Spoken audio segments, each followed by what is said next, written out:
মই বৰ্তমান উপস্থিত আছোঁ শিৱসাগৰ জিলাৰ ডিমৌৰ ৩৭ নং ৰাষ্ট্ৰীয় ঘাইপথত আৰু মই কেমেৰা পাৰ্চনক দেখুৱাবলৈ অনুৰোধ জনাম এটা দৃশ্য আপোনালোকে দেখিছে আসলতে ৩৭ নং ৰাষ্ট্ৰীয় ঘাইপথৰ যি ফ'ৰলেনযুক্ত ৰাস্তা নিৰ্মাণৰ কাম বহুদিনৰ পৰা আসলতে চলি আছে আৰু দেখিছে ঠিকাদাৰৰ কেনেধৰণৰ বা কোম্পানী কেনেধৰণৰ ময়মতালিৰ বাবে আজি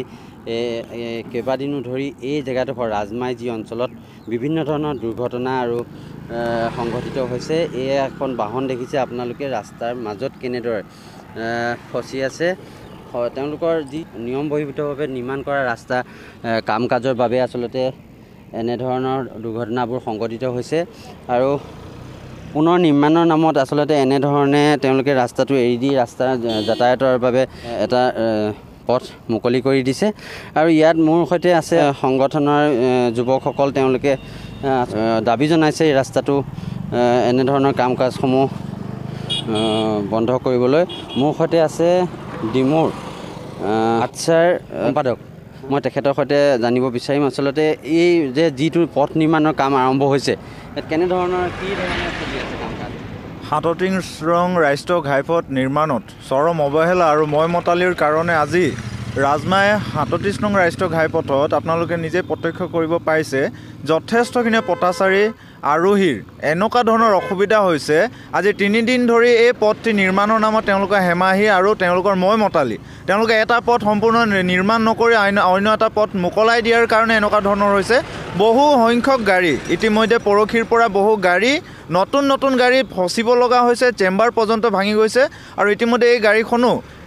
বলজেন এটা ভাঙি বিকল হৈ গৈছে গতিকে এনেকুৱা ধৰণৰ ৩৭ নং ৰাষ্ট্ৰীয় ঘাইপথ নিৰ্মাণৰ নামত যিখিনি হেমাহীন কৰি আছে আমি অসম চাহ জনজাতি ছাত্ৰ সন্থাই গভীৰ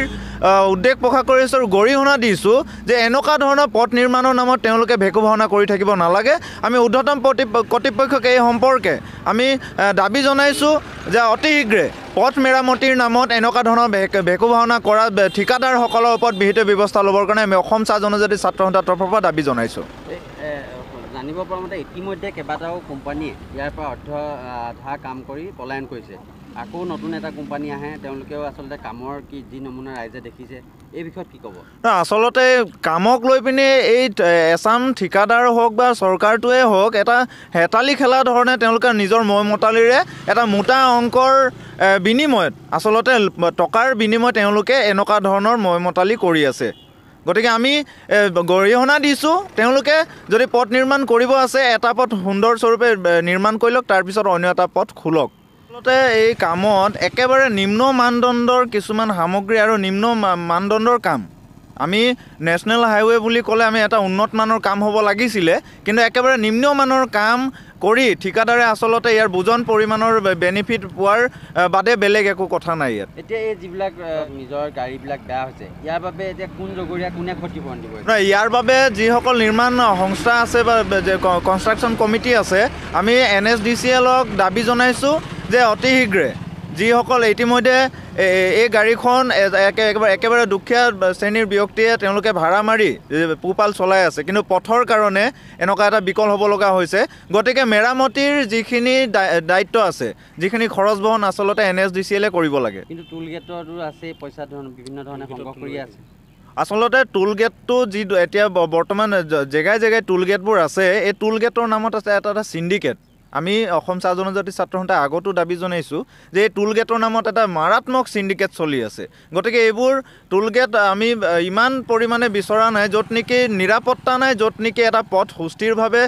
চলা ফুৰা কৰিব নোৱাৰে তেনেকুৱা ধৰণৰ টোল গেটত আমি টেক্স দি পিনিও আমি সাৰ্থক হৈছোঁ বুলি আমি নাভাবোঁ হয় আপোনালোকে দেখিছে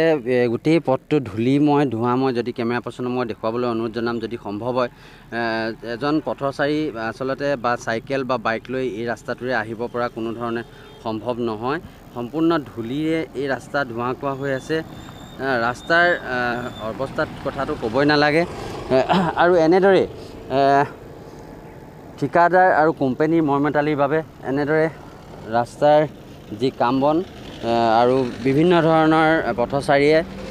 এনেদৰে ৰাস্তাৰ এই দুৰৱস্থাৰ বাবে দুৰ্ভোগ ভুগিবলগীয়া হৈছে